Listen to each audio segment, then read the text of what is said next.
I don't know if it's like a contest now of who can have the absolute most egregious headline when it comes to parenting, but that's kind of what it feels like lately, where it's like, really, this is what you did, and then you read the story and you're like, oh my god.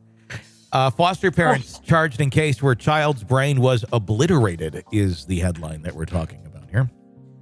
Yuck. And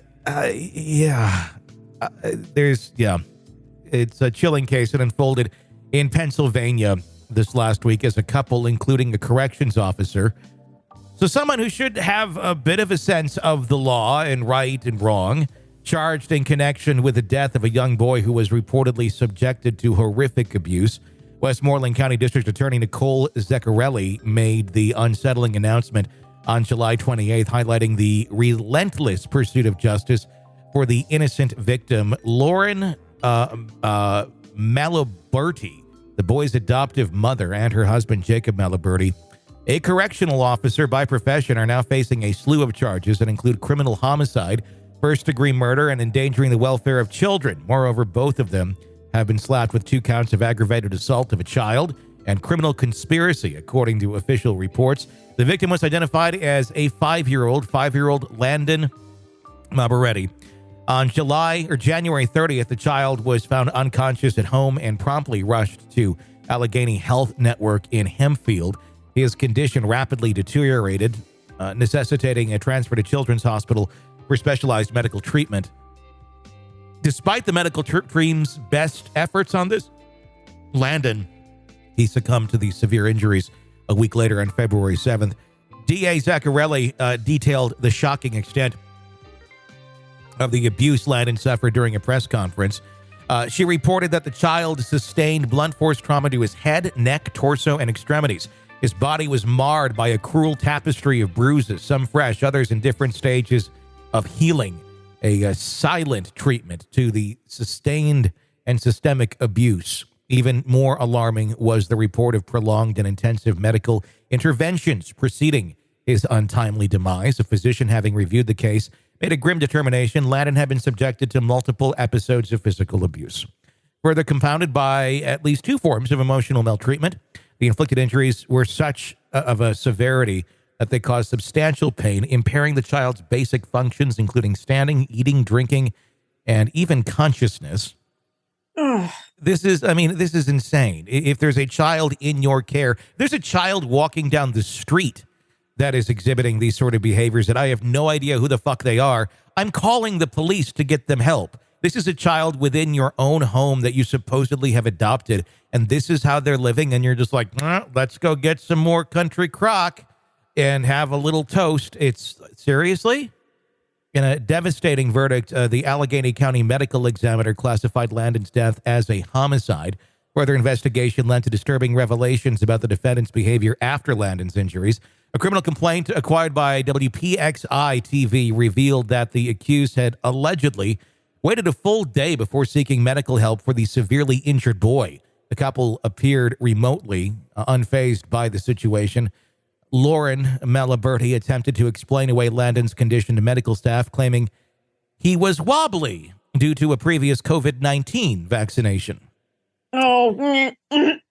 Medical staff at Children's Hospital painted a tragic picture. They disclosed that Landon had suffered 3 distinct brain bleeds, critical condition which had effectively obliterated his brain. Further inquiries conducted by the police included interviews with the victim's siblings. As per WPXI reporting, the children stated that their mother regularly disciplined Landon, who, according to her, was hard to learn his lesson. She allegedly used an open hand, a wooden spoon, a spray bottle to administer the physical punishment. Disturbingly, coworkers reported Landon Maloberti openly expressing her disdain for her adopted son, stating she hated him and found him hard to love. Again, we're in the middle of see something, say something here on all of this.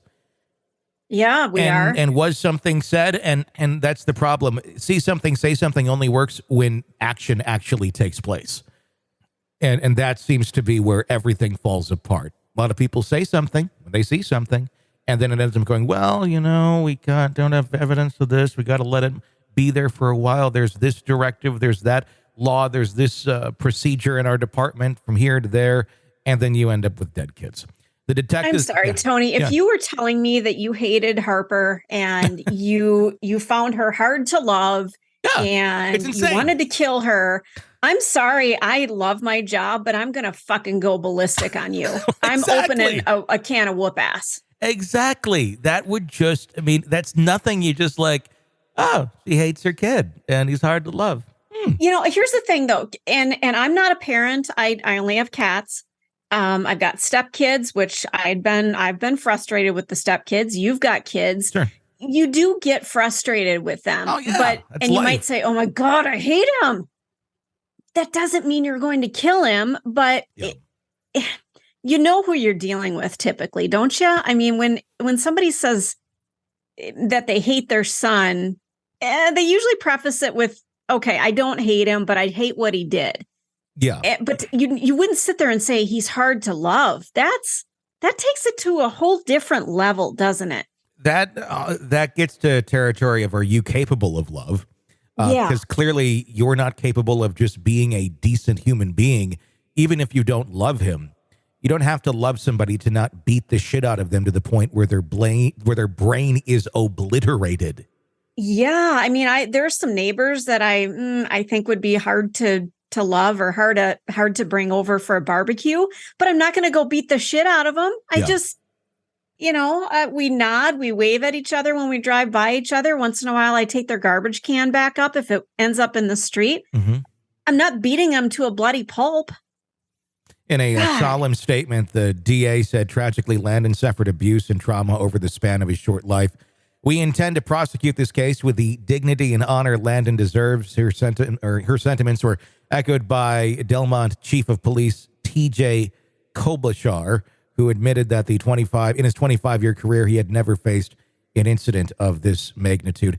I want to know how they determined that this was a person or a couple that was capable of raising a child. This was a foster child. Yeah, how did that kid get into their care at all? And it's a touchy area because there are a lot of very good foster families out there that put themselves on the line, that put themselves out there to exposure, to issues, to everything, and to heartbreak when you're helping these kids that need love, that need a home. But so many are very damaged because they came from places where people didn't want them. And it takes time and it takes effort to get someone to where they're happy and healthy, but you need to be the happy and healthy one to get them there.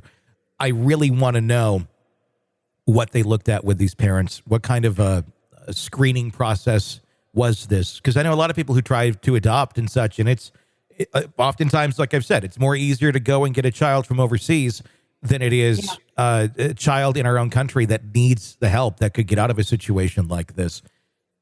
Sometimes in that foster system, it's like, well, we don't have enough people to do this. These people do need places. It's the lesser of some evils in many cases. But the problem is there's still evil mixed in there, as is understood in this story. It's just horrible. And I'm looking at pictures of this family. They look like they're, a fun couple. They look like they're a fun couple. Well, I mean, okay, maybe not, but yeah, if you're into like meth and coloring your hair odd colors. Well, okay, so her hair is like a bright red. I've got some bright red highlights in my hair, but I mean that doesn't necessarily equate to beating the shit out of your kid. But no, they look like a loving couple based on the pictures that we're seeing in the media. And then here's this horrific story behind the scenes. I might argue with you on that. I see these two and I'm like, yeah, I wouldn't let any child be in their care. I don't know. Have you seen their mugshot? I mean, that's what I'm looking at here. No, that I haven't seen. Well, that's the part I'm looking at and going, these are not good decision makers right here. Okay. Then I need to go look for it. Because right now I'm just seeing like maybe they're out at a restaurant. Maybe they're out at a park.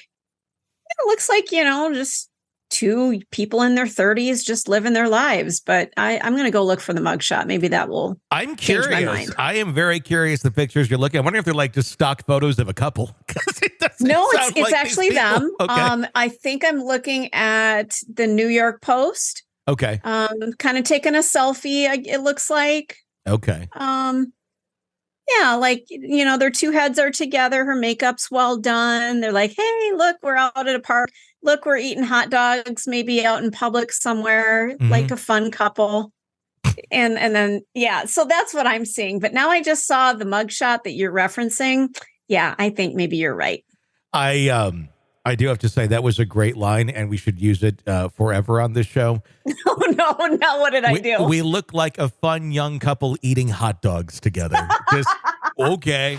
You're locked into the Hidden Killers podcast. Want more? Start binging on all of our true crime podcasts right now through Apple Podcasts and get an ad-free experience when you sign up to be a True Crime Today Premium Plus member, exclusively on Apple Podcasts. More of the Hidden Killers podcast, dropping soon. Press subscribe now.